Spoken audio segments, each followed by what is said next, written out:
Why do corn and soybean checkoffs matter to Indiana farmers? Why is it important for Indiana Soybean Alliance and the Indiana Corn Marketing Council partner with national associations? Just ask Indiana farmer leaders.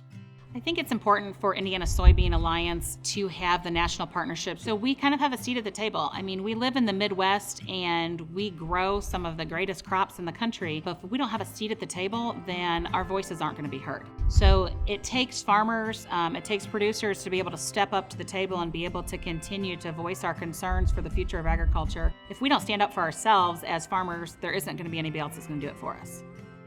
We're doing hands-on management of programs in Indiana. Then we'll funnel our checkoff money into the U.S. Soybean Export Council or into the U.S. Meat Export Federation or the U.S. Poultry Export Council and so forth. It's more than our state staff could handle. A state like Indiana, I mean, it would stretch our resources so thin to try to do that. Partnerships are very important for the reason that we can't touch everything all the time.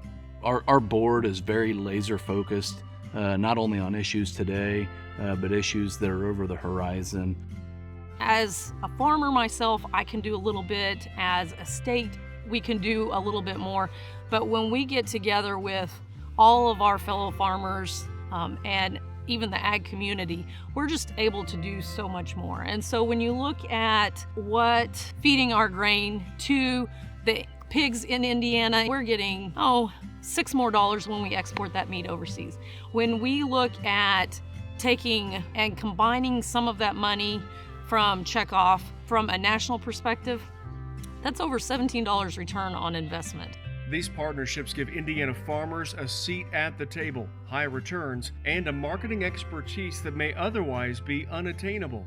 We as farmers are really good at producing, whether it be pork or poultry or corn or soybeans. We're not so good at marketing. Marketing is the end user, and that end user may be a taco stand in Mexico using Indiana duck. That's where the market's at. If we're going to produce more than we can use domestically, we have to cultivate those markets, and that's what much of what our checkoff's doing for us. We move the pile. Just don't be scared about that very small percentage of the value of your corn or soybeans that's going to checkoff programs, because your return on investment and what you see as the value back to your animal can't be matched in any other way. If I can give $1 and it's going to put that much back into my pocket, it's a good business sense.